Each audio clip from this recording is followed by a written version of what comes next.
connaissez forcément le cloud, ce nuage un peu impalpable dans lequel on peut stocker nos données personnelles. Ça s'appelle Google Drive par exemple, mais aussi les gros opérateurs le proposent, hein, comme SFR ou Orange. Mais moi je voudrais vous présenter Cozy Cloud parce que son concept est tout à fait innovant. On va en parler avec son cofondateur et dirigeant Benjamin André. Bonjour. Bonjour. Alors première question pour vraiment rentrer dans le vif du sujet, en quoi Cozy Cloud se démarque justement de ces gros opérateurs qu'on connaît? Je crois que je vais mettre en avant 2 points. Le premier, ce serait déjà la transversalité. Aujourd'hui, les services de Drive qui existent sont focalisés sur le fichier et la photo. Nous, en fait, on permet à l'utilisateur de réunir toutes ces données, pas simplement les fichiers de ces terminaux, mais ça va être aussi des relevés bancaires, des factures, des données issues d'objets connectés, des relevés de température de géoloc, des informations issues de ces réseaux sociaux. Et en regroupant toutes ces données, on peut en faire beaucoup plus que simplement de la synchronisation. Donc nous, notre enjeu, c'est de fluidifier les usages autour de vos données, pas simplement de les stocker. Et le deuxième point, c'est la confidentialité, l'ownership, le contrôle que vous retrouvez sur vos données, qui aujourd'hui n'est pas le cas quand effectivement vous donnez vos données à un Google qui est une régie publicitaire et dont le métier est de vous profiler. Ouais. On y reviendra d'ailleurs sur la sécurisation des données. Qu'est-ce qui vous a poussé à créer une entreprise dans ce secteur où, on le dit, hein, il y a des mastodontes. Vous avez quand même trouvé une petite brèche pour... Oui, en fait, il y a une brèche qui est assez fascinante, c'est que tout simplement, la pertinence de vos services dépendent de la réunion d'un maximum de données. Or, les acteurs en place aujourd'hui, finalement, n'ont pas la légitimité pour accéder à toutes vos données. Imaginez un monde dans lequel vous auriez un Big Brother qui accède aussi bien à vos informations financières, de santé, professionnelle, bien évidemment réseaux sociaux. Bien cet acteur deviendrait tellement puissant en fait qu'il se retournerait finalement contre vous. Et ce sera lui qui va décider de qui sera votre employeur, des traitements auxquels vous avez accès. Je ne sais pas si vous le savez, mais Facebook a déposé un brevet sur l'évaluation de risque de crédit bancaire. Voilà, c'est des choses qui font réfléchir. Donc en fait, ces acteurs sont limités intrinsèquement dans leur capacité à fédérer toujours plus de données. Et il n'y a qu'une seule entité légitime pour réunir plus de données que les GAFA, c'est l'individu. L'individu est légitime pour réunir toutes les données, il a les mots de passe. Et aujourd'hui, avec le RGPD, le règlement sur la protection des données qui est sorti en milieu d'année dernière, et bien maintenant, l'individu a le droit de récupérer ces données. On s'appuie sur ce levier pour pouvoir aller encore plus loin que ce que les GAFA peuvent faire. Et c'est ce qui m'a motivé à me lancer. Alors justement, parlons des GAFA. Quand on a préparé cette émission, vous me disiez qu'on était doucement mais sûrement vers une fin annoncée des GAFA, donc Google, Apple, Facebook et Amazon. Et c'est ça la vraie opportunité pour vous, c'est-à-dire que l'utilisateur a de plus en plus de méfiance, notamment par rapport à Facebook. On sait qu'ils ont nos données ont été piratées, encore 50 millions d'utilisateurs il n'y a pas longtemps. Donc là, vous vous mettez dans ce créneau-là. Oui, pour 2 raisons. Alors effectivement, il y a le créneau de éviter de vous faire piller, éviter d'avoir un acteur qui dit vous vouloir du bien. Le slogan de Google jusqu'à récemment, c'est Don't be evil. Sauf que c'est un ami en fait dont l'enjeu est de vous influencer. Hein. Leur business model est de vendre de l'influence. Hein. Certains diraient de la propagande, puisque ce sera de la propagande publicitaire, marketing ou voire politique. Donc c'est effectivement une de nos postures. Mais la seconde, c'est le service. C'est-à-dire que fondamentalement, et c'est la raison pour laquelle j'ai créé Cozy à la base, hein, c'est que je me retrouvais limité dans les usages que je pouvais avoir de mes données parce qu'elles étaient dispersées. En les regroupant, je peux en avoir plus de services. Un exemple tout bête, hein.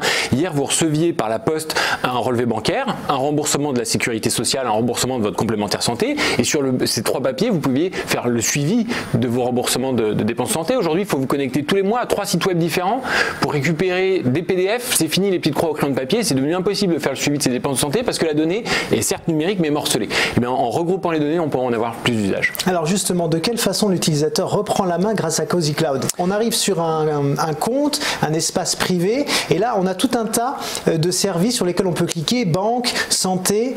Exactement. Alors, dans un premier temps, vous allez effectivement arriver sur votre cloud personnel, votre Cozy, qui est là où vous avez choisi de le mettre. Il n'est pas forcément chez Cozy. Votre Cozy Cloud peut tourner chez n'importe qui, chez un hébergeur, qui pourrait être votre banquier, qui peut être un opérateur télécom qui le mettrait sur sa box, sur votre box physiquement chez vous. Ça pourrait être hébergé sur un hardware à la maison, sur votre propre PC. Nous sommes open source, hein, c'est quelque chose de très important dans notre ADN. Et une fois que vous avez cet espace à vous, eh bien vous commencez à le connecter. Vous configurez des connecteurs qui vont aller récupérer vos données de votre banque, les données de votre compte Google, votre compte Facebook bientôt, je vais peut-être en parler à la fin.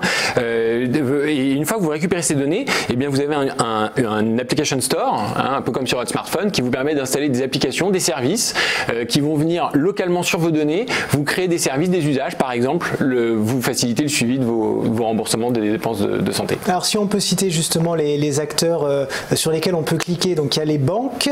Alors aujourd'hui, oui, on a plus d'une centaine de connecteurs, que ce soit effectivement des acteurs bancaires, mais des acteurs du e-commerce, l'énergie, ça peut être des services publics, hein, vos impôts, ça peut être Amélie, la sécurité sociale, ce sera aussi des données issues d'objets connectés, de transporteurs, etc. Pour récupérer toutes ces données et vous en apporter des services autour. Et ça, donc, c'est rendu possible par la récente loi dont vous avez parlé tout à l'heure. Moi, au début, je pensais que vous aviez passé des partenariats en fait avec chacun d'eux, mais vous m'avez expliqué que pas du tout. Alors, en fait, on a le droit d'aller chercher chez eux les informations qui nous concernent. Alors, la première étape, les partenariats, ce sera pour la seconde étape, ouais. Mais la première étape, effectivement, consiste à outiller le particulier dans le fait d'exercer son droit à la portabilité, son droit à récupérer ses données. Le RGPD a inscrit un article, l'article 20, qui est très court et donc très puissant, qui non seulement donne le droit à l'utilisateur de récupérer ses données, mais surtout de demander leur transfert d'un service à un autre. Et ça change tout. Imaginez tout d'un coup que un Amazon dise « Ah bah je vous propose une réduction de 20% sur votre dernier panier chez Auchan, permettez-moi d'accéder à vos données chez Auchan ». Si l'utilisateur dit oui, Auchan doit s'exécuter et transférer directement ses données d'Auchan à Amazon. Mais ça, c'est un changement de paradigme. Ah, c'est un changement de paradigme énorme. Les utilisateurs, comme vous et moi, on croit souvent qu'on n'a pas la main, qu'on n'a pas le droit de faire ça, et d'un coup, en fait, on redevient acteur. Voilà, donc vous redevenez acteur, et pour ça, vous avez besoin de deux choses, du droit, et maintenant il existe, et vous avez besoin d'outils comme Cozy. Alors, vous avez donc lancé aussi le Cozy Store, c'est ça en fait, hein, c'est là où... C'est l'App Store, tout à fait. C'est une sorte d'App Store où on peut avoir des applications. Et votre business model là-dedans, c'est quoi? C'est juste l'achat de notre espace personnel ou c'est autre chose? Alors, certes, on a l'approche B2C qui nous permet d'offrir à nos utilisateurs un espace en ligne qui, moyennant une licence, un forfait, permet d'avoir 1 Tera d'espace disque. C'est le business model B2C, mais notre vrai business model est plutôt en B2B2C, qui nous permet d'apporter notre plateforme en marque blanche à des grands acteurs qui utilisent notre cloud personnel comme service qu'ils apportent à leurs utilisateurs. Hein. Si on prend l'exemple de l'univers bancaire, ça permet à un banquier de passer d'un statut d'hébergeur de données financières, qui est un hébergeur dans lequel vous avez confiance, les études se suivent et se ressemblent à ce niveau-là, à un hébergeur de toute votre vie numérique pour que votre banquier devienne votre personal data banker.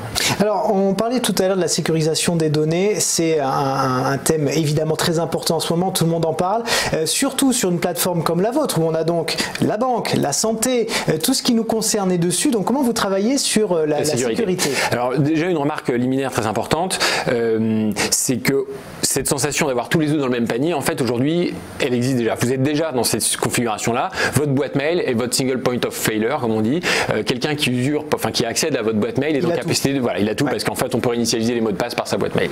Donc vous êtes déjà dans cette situation, et nous en fait on apporte, au-delà de l'état de l'art et d'avoir une super équipe qui sont essentielles mais pas suffisants, on apporte d'autres réponses atypiques. La première que je mettrai en avant, c'est la décentralisation. Hein. Une attaque, c'est un business model, c'est un ratio entre un gain et un coût, et dans une approche décentralisée où chaque utilisateur a ses données à droite à gauche, hein, il y a une population qui est par exemple chez un opérateur A puis chez un opérateur B, plutôt que tout le monde chez un Google, et bien en fait ça morcelle la valeur et donc ça baisse le gain et ça augmente le coût. Hein, je rappelle que votre numéro de carte bleue au marché noir, ça vaut 15 $. Donc en fait vos données cumulées valent pas grand chose, c'est les données de centaines de millions de personnes qui valent quelque chose. Notre approche décentralisée vient fragmenter en fait le business model d'un attaquant. Donc la décentralisation. Deuxième élément de réponse très important vis-à-vis de la sécurité, c'est you will stay because you can live. C'est-à-dire que chez Cozy, quand vous avez créé votre cloud personnel quelque part, vous pouvez le déménager. Et c'est parce que vous pouvez nous quitter que vous allez avoir confiance. C'est parce que vous pouvez quitter l'entreprise avec qui vous avez passé un contrat que vous êtes assuré que son ADN sera de faire un maximum d'efforts pour tenir ses engagements. Et troisième point, c'est aller au-delà de l'état de l'art, c'est rendre possible. Donc ça, on le prépare, c'est un gros projet technique. Et sous 1 an, on sera en capacité de faire en sorte que toutes les données n'existent en clair que côté client, c'est-à-dire que sur votre PC ou smartphone en local, et que côté serveur, tout soit chiffré et absolument indéchiffrable. Alors, 2019, pour conclure, une belle année qui s'ouvre, et quelle nouveauté peut-être pour vous? Écoutez, moi la nouveauté que je mettrai en avant, ce sera le connecteur Facebook qui va arriver incessamment sous peu. Voilà, avant de fermer votre compte Facebook, mettez en place dans votre Cozy votre connecteur Facebook qui va récupérer toutes vos photos de façon à ne pas les perdre et que vous puissiez derrière en faire ce que vous voulez.